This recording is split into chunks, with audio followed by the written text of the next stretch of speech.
Hey guys, and welcome to Functional Print Friday. So in last week's video, I said I wanted to do something a little bit different this week. And that is because this week is actually the 2-year anniversary of me posting videos on this channel. So I said, send in all your questions, nothing's off limits, and I will do my best to answer them. And you guys did, you sent in lots of questions, and we're gonna get to that. I'm gonna answer them. But before we do that, I want to take you guys kind of just a quick walk around the shop. There's a couple things I did work on this week, a couple prints that on their own wouldn't have been great videos, but I do want to just show you the couple of things that I worked on. All right, the first one is over here in my collet drawer. And a while back, I had bought a set of ER40 collets, and you've actually seen these on the channel before. And they came in like this foam that was actually inside of a briefcase. It didn't make sense to keep opening and closing the briefcase, so I put the foam in here to hold these guys, and that works fine. I could probably do this better with a 3D print, but this is actually working out just fine, so I'll probably leave that. But I bought a set of like the tiny ER16 collets, and they just came loose. So I just made myself sort of a little tray back here to hold these guys. There you go, these things are super, super tiny.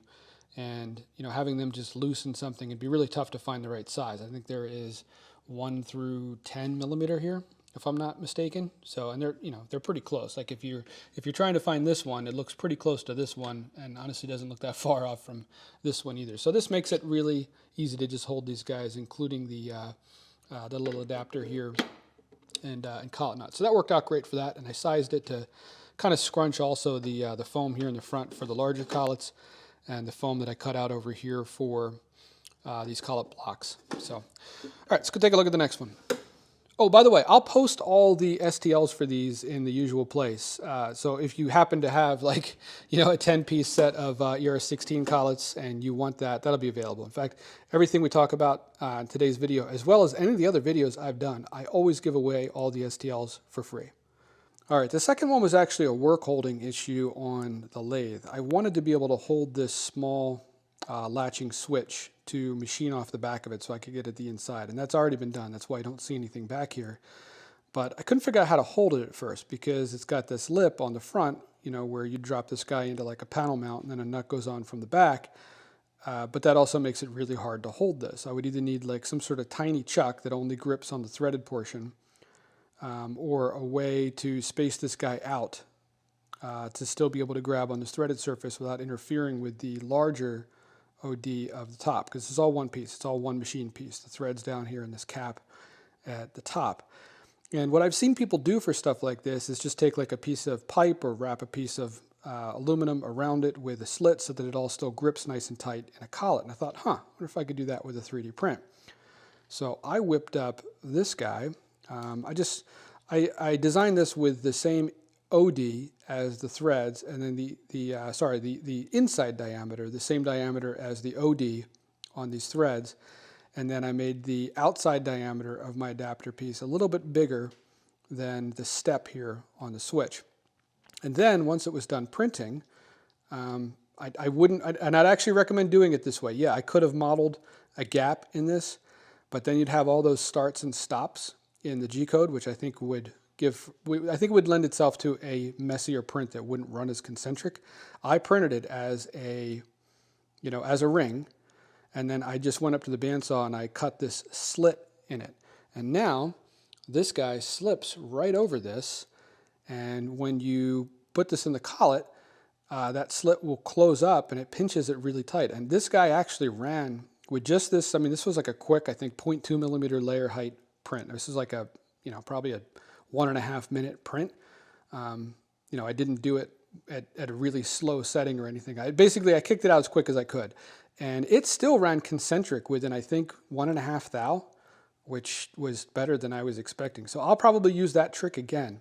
All right, and the last one I want to look at is over here on sort of the woodworking / dusty side of the shop, which you guys don't see much of on the channel. Although we were over here for the replacement table insert for the bandsaw. I designed and printed this guy out of PETG rather than buying the replacements from Grizzly. And the long table that you're seeing here, we're at the back side of my chop saw table. So like that's the chop saw there, and this is sort of just a surface I can come up to and set wood down on here to be able to cut it to length quickly. And I have dust collection set up here. That's sort of what this box is back here. I pull this cover off, and there is a hose going down right to the dust collector, and I can close that, open another one, and have dust collection on the bandsaw too. I wanted to move my my belt sander and my grinder over here to pick up dust collection for each, because I have that over here, and also to make sure that that dust was not getting on the precision tools on the other side of the shop, which I understand is not good for them to get that abrasive dust down on particularly their sliding surfaces. So the belt sander I have screwed down to these pieces of wood here, and that guy's fine. And I mainly use just the 1-inch belt here on the front for, like, final shaping of small stuff. It does also have a small disc on the side, which is kind of blocked by the grinder here. And the grinder I also didn't really want to bolt down firmly. It makes it harder to change out the wheels and stuff like that. But I also didn't want this guy sliding around. So what I actually did is just design and 3D print this sort of ring that goes around it, and it just sits in there. So I can pick up the whole grinder and just set it back down inside that ring, and when this guy's on, it doesn't vibrate around off the table, and as I'm putting pressure against something on one of these stones, it can't go anywhere. It just stays put, locked in by that ring. Nice thing is I can also pull this guy out and just set it over here, someplace else on the bench, so that I have better access to that disc on the side should I need it. So again, the STLs for all this stuff will be on the site fpfdesigns.com. All right, let's go get to your questions. You know what? I lied. Before we get to questions, I actually have one for you guys.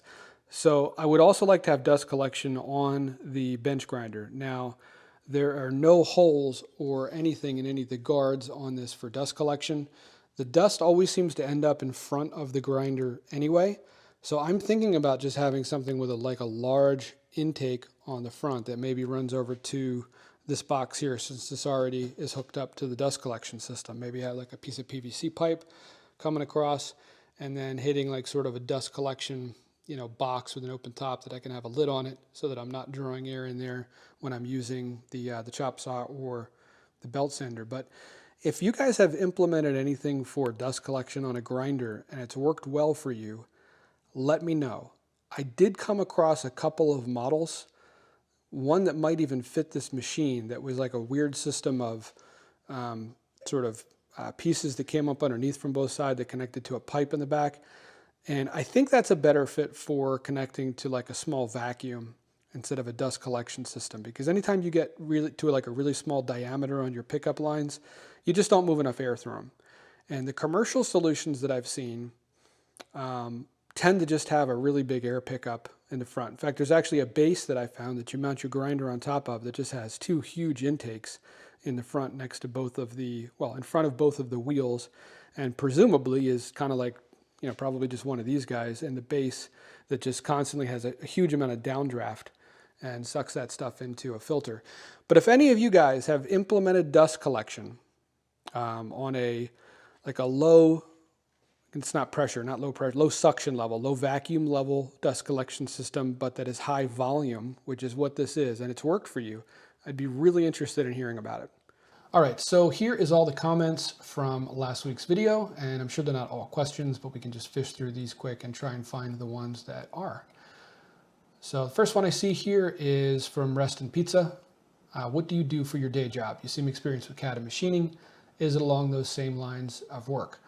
Well, first of all, thank you for saying I seem experienced with CAD and machining. I really consider myself very much a beginner at both, but I'm very interested in both of them. I mean, CAD, so I really love coming up with solutions for for problems, and share a lot of them with you guys here on the channel. And as far as machining goes, it's always been something that is an interest of mine ever since I remember going down into my grandfather's basement as a little kid, and he had a drill press and a lathe and a bunch of other tools, and I was always really interested in how they work and what you could make with them.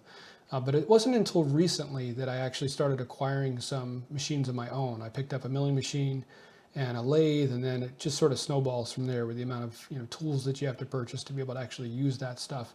And it is very, very much an interest of mine. Anything really that has to do with engineering. It's the same thing with electronics. A couple of years ago, I picked up an oscilloscope just to be able to help troubleshoot things and understand at a little bit greater depth just how things work. And 3D printing just dovetails into all of those so nicely.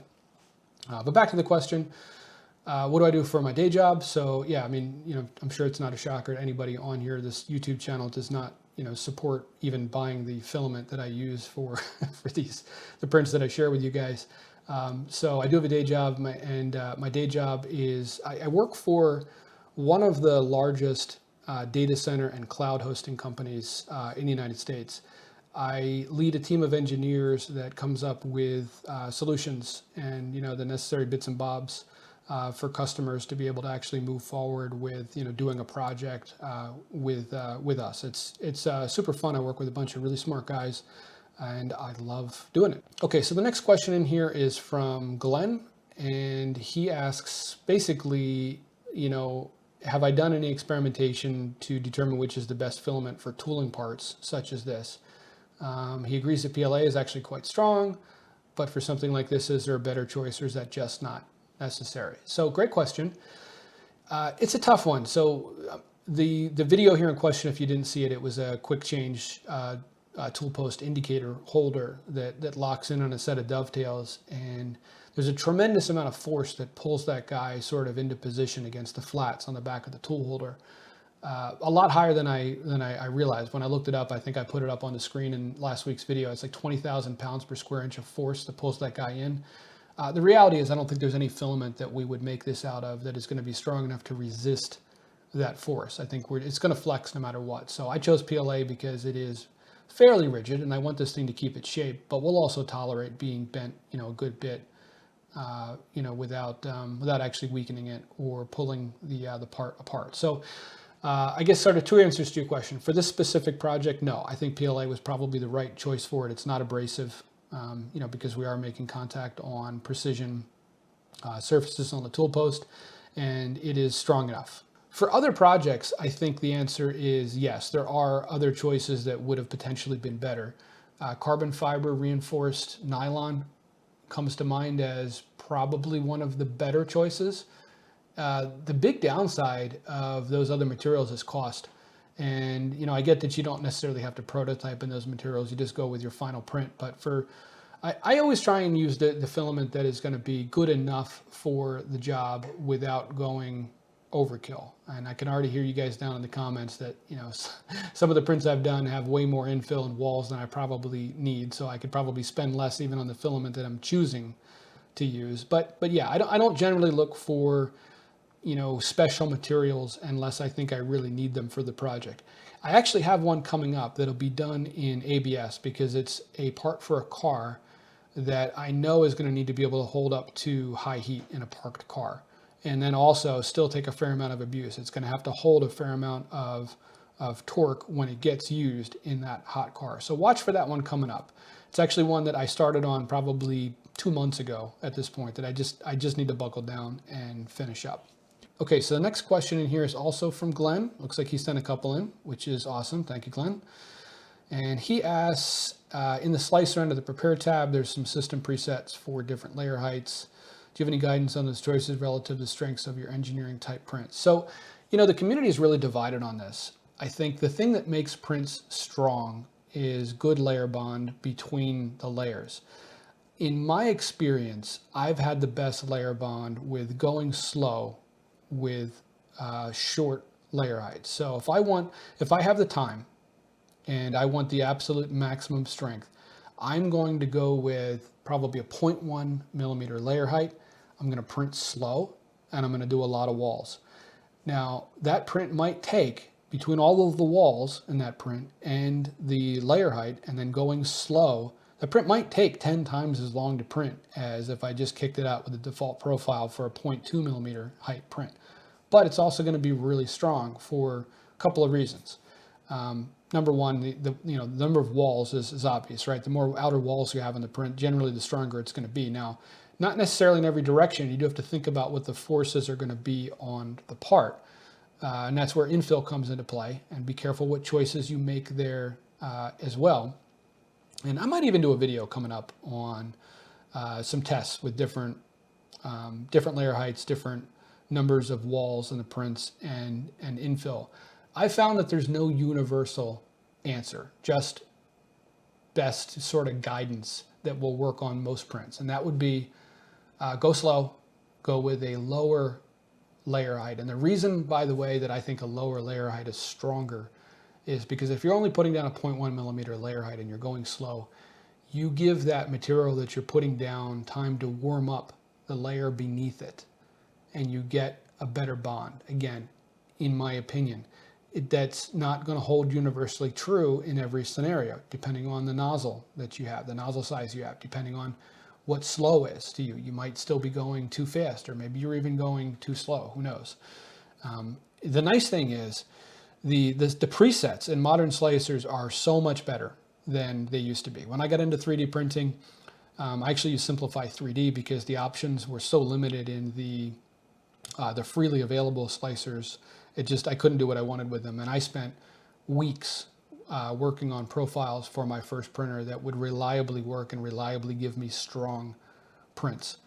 You don't have to do that anymore now. If you choose the draft or the strength setting in Bamboo Studio or in Prusa Slicer, you're generally going to get something that's pretty good. Does it always work? No. Again, there's no universal setting that works for every single print, and you're going to need to tweak them. That's true of any machine. Whether it be a 3D printer, whether it be a router for shaping something in wood, whether it be a bandsaw, whether it be a lathe, whether it be a milling machine, any tool that does something with some material. There's settings that will work for most scenarios, and then you're going to run into a scenario where you just have to tweak it.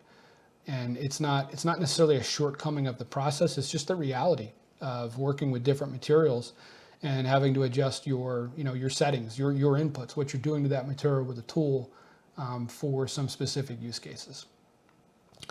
Let's see. He also says, your outside textured appearances are outstanding. Is there settings that produce these results? My prints are not nearly as good looking as your prints are. So again, that comes down to layer height, particularly for your solid layers.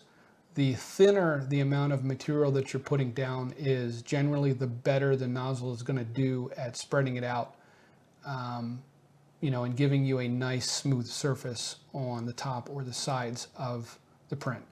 I'll tend to either use 0.2 millimeter for prints where I just don't, I don't have a lot of sloped surfaces where, I'm going to see like a stair step effect with the slicing, or a big top surface that I care about. I just go with a 0.2, it gets it done quicker, and it looks fine. If appearance matters to me, I'll always use 0.1 millimeter layer height, or at most a 0.12 or a 0.15. And again, it's partly because the less material you're putting down, the higher chance you have of being a nice smooth surface on the top with less gaps. But also anywhere where you have curves in your print where, it's a slope in the print, you're going to get better overhangs. You are going to get a smoother surface on those angles, rather than seeing a stair step effect from a larger layer height. And another big one too is just slow down. It is, I understand that the marketing material on printers would have you believe that, they can print ridiculously fast and you're going to get crazy astounding quality. It's just not, it's not true. It's gotten more true than it used to be in the past. But if you want a good quality print, you're going to have to slow down a little bit, and you're going to have to put more layers of material down to get that sort of resolution in the print. What's the PLA you recommended? Work out in your AMS. Are you choosing black just because of lower cost? And then same line as you change any of the printer settings for this film from it. Okay. So yes, there is a reason that I choose black in the specific filament that I do use, and there's different reasons for both. Choosing black is strictly based on, it's partly based on cost and partly based on the fact that for prototyping or for prints that I just really don't care about the color on, I think the black looks just fine. It does tend to run a little bit cheaper, probably just because they sell a higher quantity of it, and anytime somebody is selling you something that they sell a lot of, that they move a lot of quantity on, they can generally tend to do a little better on the price. It's not a huge difference.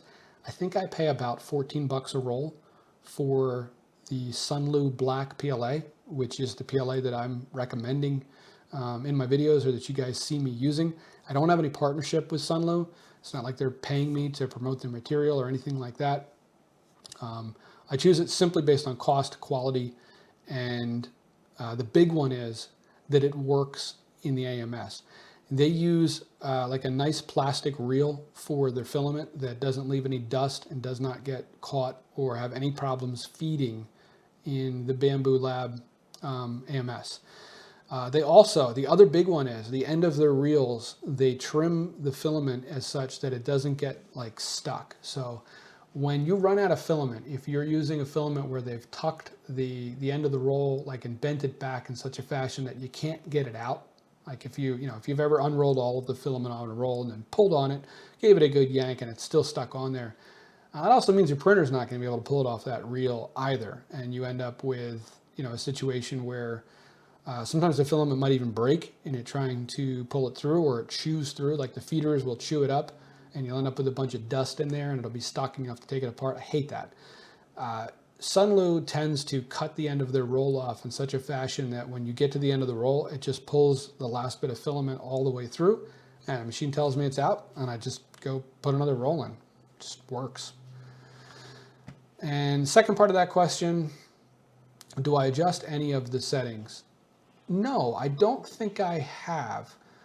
I believe I just used a generic PLA setting. I think I did rename it to Sunlu Black because I put the pressure advance value in there for it as well, and I wasn't sure if that might vary to other colors, but I do not believe I have tweaked any of the other settings for that filament.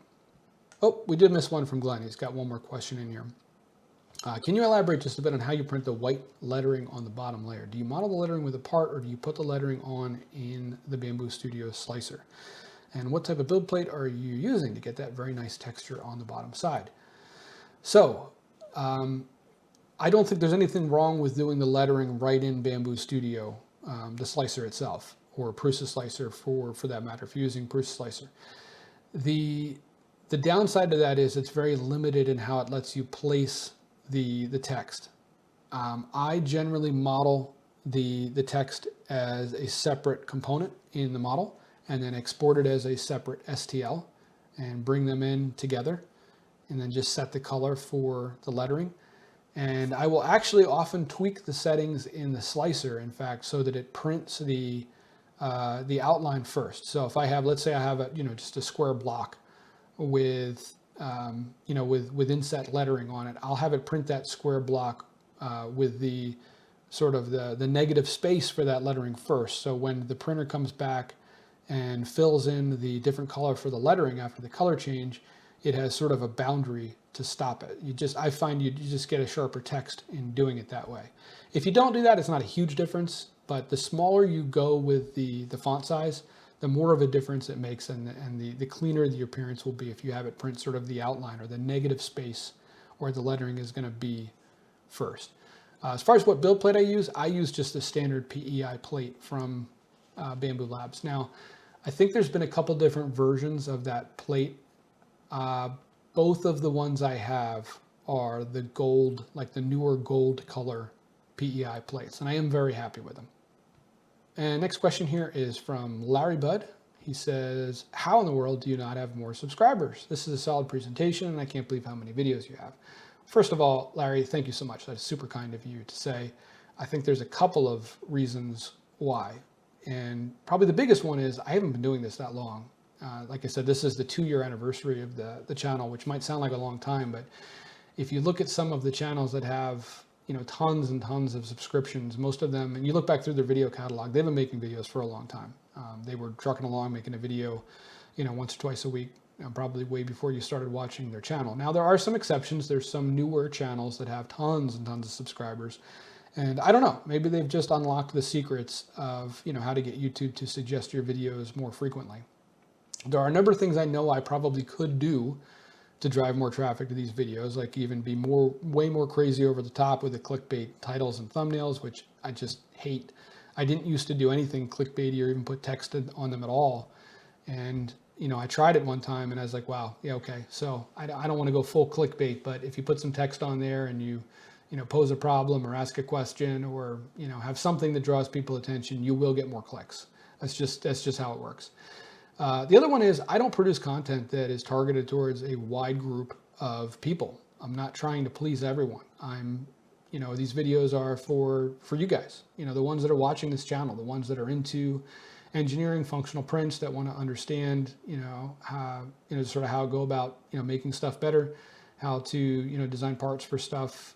That's really my interest. And I guess I'm just not comfortable sort of stepping outside that box to try and please more people. And I think that's okay. I think that's actually one of the things that I really love about YouTube, is that you can have a channel and you can produce videos that are, you know, focused on a very specific thing. You know, I mean, let's face it, I'm not even, this isn't even a 3D printing channel. It's a 3D printing channel that focuses specifically on functional prints and diving deep on that, and listening to some guy, you know, go on and on about, you know, details that most people probably just, you know, aren't interested in. And it's kind of viable. Am I making a bunch of money from it? No, but the channel continues to grow and I get great feedback in the comments, so I'm going to keep doing it. All right, next question is from Jose, and he asks, or actually says, he's having some difficulties designing a compression mold for holster making. Is there any shortcut to offset all faces at the same time of the female part for clearance? 0.8 inch Kydex. So that might be a typo, I'm not sure, or I'm misunderstanding what he's asking, because I can't imagine the Kydex is actually 0.8 inch thick. That would be really, really thick. I would imagine that instead it's probably closer to like maybe, you know, 0.15 or 0.2 inches thick. But if that's a typo and I am understanding the question, so I'm envisioning two sides of a mold where one side fits into the other side and there's just enough clearance between all of the faces and one side of the mold and the other for your finished material to basically fill when you press it into shape. And that's really going to depend upon the software that you're using to design the mold.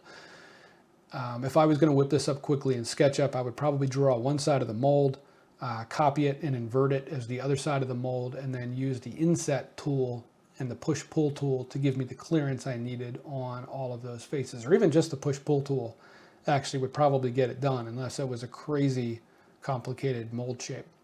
All right, N Pike asks, how old are your kids? What do you do for a living? How long did it take for you to find your voice for YouTube?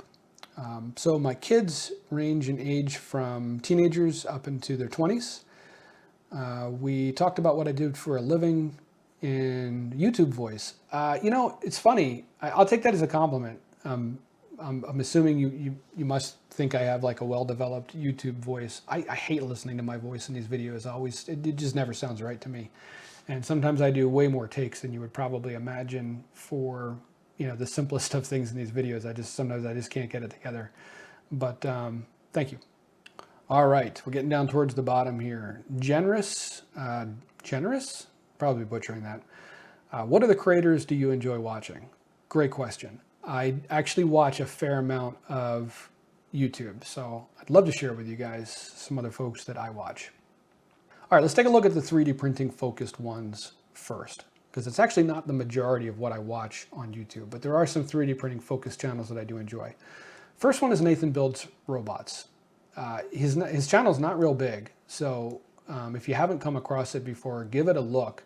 And I'll link all these channels down in the description of this video. But I enjoy watching this channel because I like Nathan's sense of humor, and I enjoy the fact that he's not afraid to piss anybody off. He just tells it however he's feeling about it at the time. If his opinion changes, he'll let you know in a future video. I just enjoy the content. Do I agree with everything the guy says?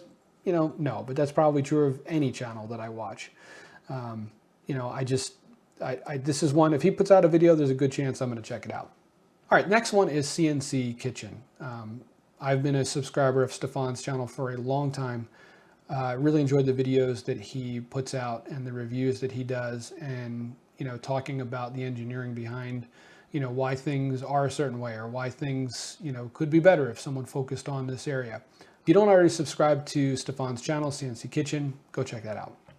All right, Lesson Tech. I just enjoy this content. I don't have a lot of specific stuff to say on this one. I just really like the guy's style. He's easy to listen to.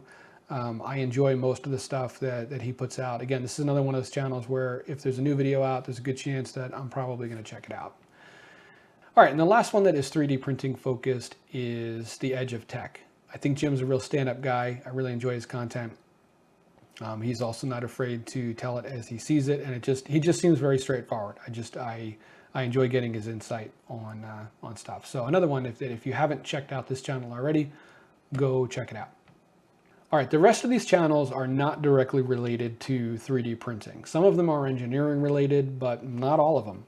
There's a reason why I want to show you guys these channels. And by the way, this is not meant to be an all-inclusive list of the channels that I watch. There's a bunch of other channels that I watch, but I'm trying to show you guys the ones where generally if there's a video that comes out of this channel, I'm probably going to watch it. And there's reasons why for each one of them. So Andrew Camerata's channel, Andrew lives up in upstate New York, and he started his channel just videoing the property maintenance work that he did. So whether it be grading someone's driveway, putting in a drainage pipe, you know, cleaning up after a storm, stuff like that. He has heavy equipment that he plays with to do all this stuff. And as his channel grows, he just keeps, I think, investing more money in the various, tools / toys that he uses on the channel. It's very entertaining. But the real reason I watch the channel and keep coming back to it is because of Andrew himself. He's a real solid character. He's got a set of standards that he lives by and he talks about on a regular basis in the channel.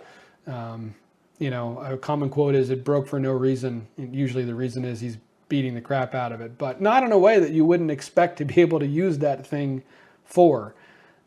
He also is very much a not stop trying to get to the goal for any reason. He might break a piece of equipment and he doesn't have the right part, he doesn't have the right tool, and he hacks at it until he gets something together that allows him to continue, which is like a polar opposite to how I think. I tend to get stuck in the details. If I reach a point where I say, I don't have the right thing, or this isn't going to happen today, I will stop, and I might even overthink it. Andrew does the exact opposite. He doesn't take a second to stop and really think about what the best solution is. He just presses forward, and that makes me uncomfortable, but kind of in a good way, because I know I'm at the other end of the spectrum, and I feel like, I don't know, maybe watching it helps me learn to be somewhere in the middle. All right, the next one is My Mechanics, and this guy's got a ton of subscribers. Most of you have probably heard of or seen, or maybe at least seen one of the videos from his channel. This channel is actually kind of the opposite in many ways of the channel I just showed you. And actually that's why I wanted to show this one next, because this guy, it's not even fair for me to say I'm at the other end of the spectrum in how I, just work on various things. So this channel, he does a lot of restorations. And when he's doing the restoration, whatever he's restoring, when he's done with it, it's always better than whatever the original thing was. And I don't mean what he started with, like in this case, he's doing a vice restoration. I don't mean it's better than the lump of rusty junk that he started with. I mean, it's better than what the vice was when the thing was brand new, when you bought it off the shelf in the store. He will totally stop and spend a bunch of time in the details. And if there is a screw that holds some little ancillary piece on that is perfectly fine, other than the fact that it has some rust pitting or a mark on it, he'll just make a new screw because it's got to be perfect. And I get it. I appreciate that. And he seems to have plenty of time to do it. He doesn't publish super often, but his stuff is always super high quality when he does publish. So if you haven't checked this channel out, another one to check out. All right, Technology Connections, another pretty popular channel.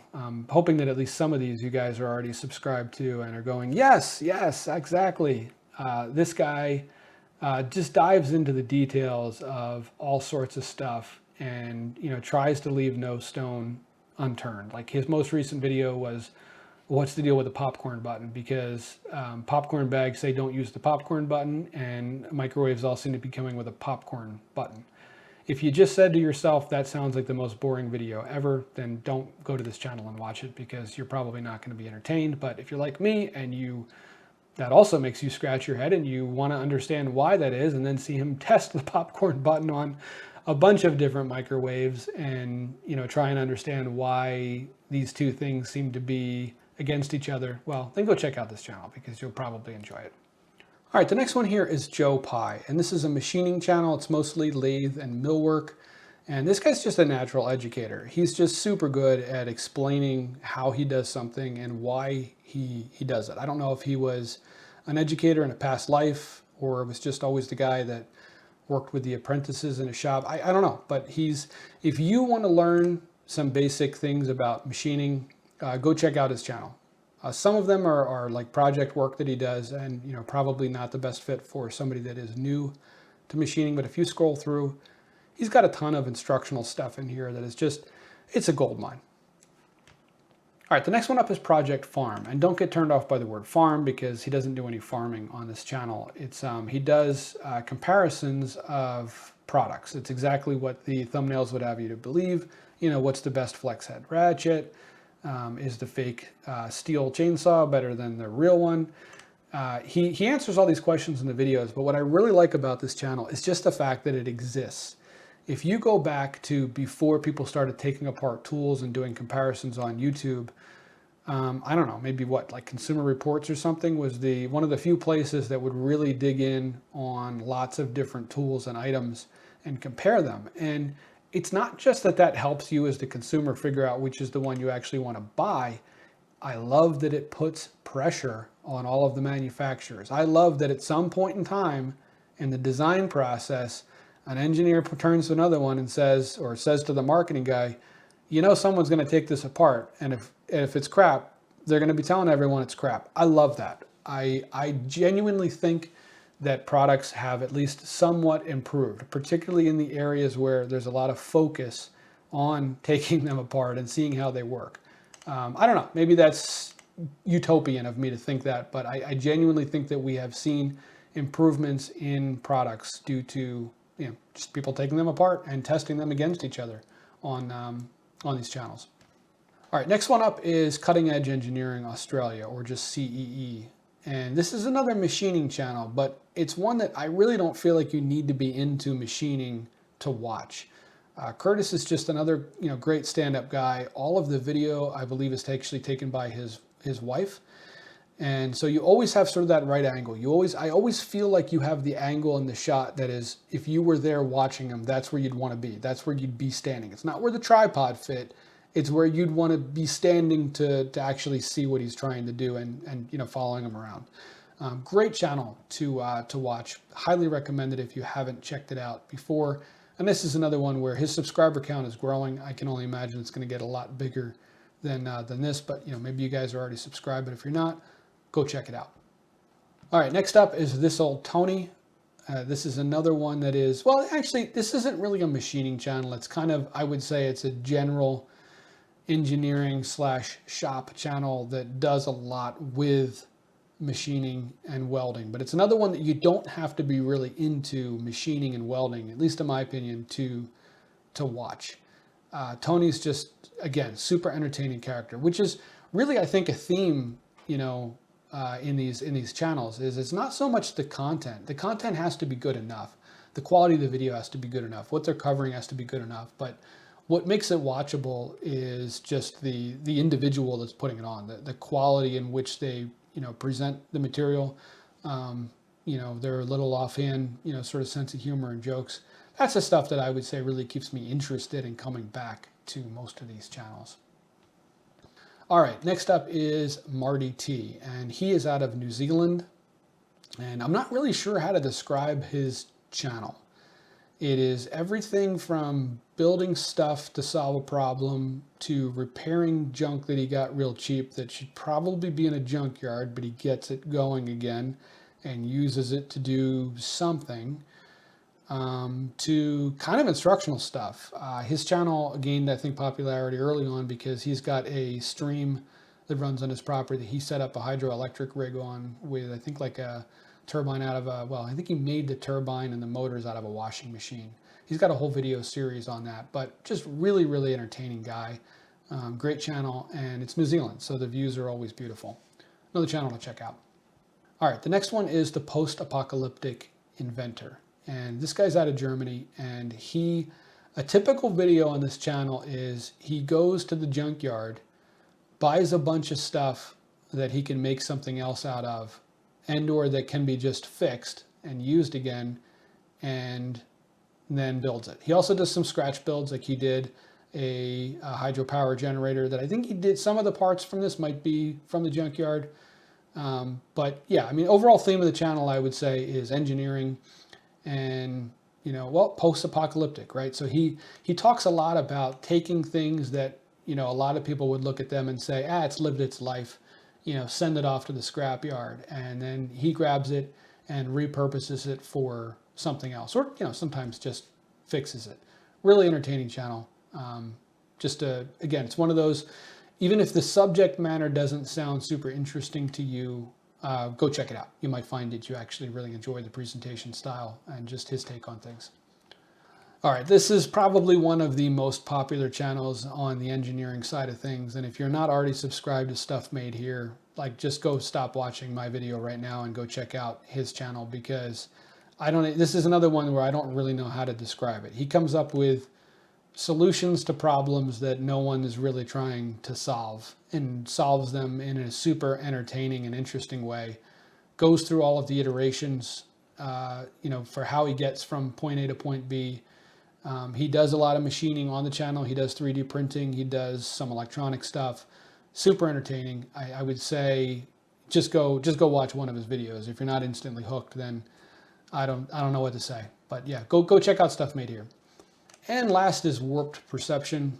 I was about to say, I don't know how I'd even describe this channel, but I think Engineering Fun, what he's put up right up here on the top, is actually perfect. It's I would definitely describe it as an engineering channel, and you'll find all sorts of stuff on this channel, but he's a real entertaining guy. I mean, he does everything from assembling, testing, and modifying like toy model engines, to stuff like, well, what does it look like inside your tire as you're driving, and by mounting a GoPro in there. He put a diesel engine in a Tesla to recharge it while it's driving, which I'm sure irritated a bunch of people. Strapped some jet engines to a Tesla. I mean, he's also very entertaining, and he does a lot of stuff that, you'll be scratching your head as to what the practical application is, but that's not the point. It was just damn cool to do it. All right, the last question is, what made you start your YouTube channel? So, great question. I can't remember exactly at what point I thought, hey, I should probably start putting this on YouTube, but I was 3D printing stuff all the time. Like, I'm sure you guys, when I first got a 3D printer, at first it was just like, how the heck do I use this thing? How do I even download something from the internet and, have it come out of the other end and look decent? But once I got over that hump and started designing my own stuff, it unlocked just like an endless number of possibilities. It was actually almost a little bit stressful at first, because everything I was trying to solve, I'd come up with all these ideas for improving it with 3D printing. And I really had to start asking myself, like, okay, well, you could do that. Is it really worth the time to design the part, to print the part, to iterate through? And, I feel like now I probably am a little bit better at choosing what things I really want to spend time on customizing and printing. But it's hard, because 3D printing dovetails so well with so many other hobbies, whether it be, machining, which I've recently gotten into and you guys have seen a lot of on the channel, or RC cars. I mean, anything. Insert thing here, and you will probably find that 3D printing dovetails into it to either make custom tooling, to make, knitting. I'm not even going to look, but I'm sure that there's channels out there that do like just knitting and have used 3D printing to make like a custom needle or like some sort of tool or something to make what they're doing easier. But getting back to the question, if I think back to when I only had my ANET A8 printer, I hadn't even gotten the Prusa Mark IIIS yet. That printer was just running nonstop. I was constantly making things. If you went into my basement and the 3D printer wasn't running, it's probably because I wasn't here to start the next print. There was a constant queue of things where I was designing parts for stuff or iterating on parts, and my ideas were generally coming to me faster than I could actually get them out of that printer. And at some point in time, it occurred to me like, hey, other people might find this stuff kind of interesting. So I, tried shooting a couple of videos of, some of the designs that I had done, like stuff that I had already designed. And you guys seemed interested in watching it, so I keep doing it. It's been somewhat of a blessing and a curse, because when I originally started the channel, it was, well, I'm already doing all this stuff. Maybe I should make a video once in a while. Now that the channel has gained, albeit very limited popularity, but some interest, like there's a couple of you guys that seem to be, checking out the video every week. It's tough, because I'll often ask myself like, well, does anyone really want to see this though, right? Because it's something that I'm interested in. Like right now is a perfect example. You guys have seen me, I picked up the milling machine about a year ago, picked up the lathe recently. So that's what I'm interested in right now because they're new toys and I keep coming up with things that improve their functionality or extend their functionality. And that's what I'm excited about. So that's what I tend to be designing. It's what I'm printing. But every week I say to myself, man, another lathe video? Like people are probably going to be like, what the heck, Rich? Come on, don't you do anything else? And it's tough because I do. I got lots of other ideas and there's other stuff that I've printed, but it's not what I'm passionate about that week. So let me know down in the comments, by the way, what you guys think about that. Would you rather see stuff that is more universally interesting, so not related to,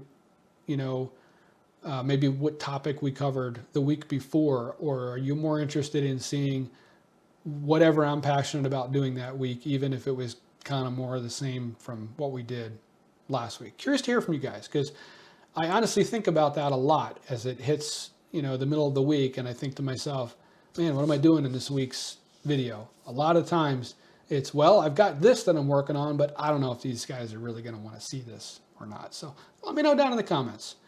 All right, guys, as always, thanks for watching. I think this video probably got a little bit longer than most folks thought it was going to be, but thanks for hanging in there if you're still watching.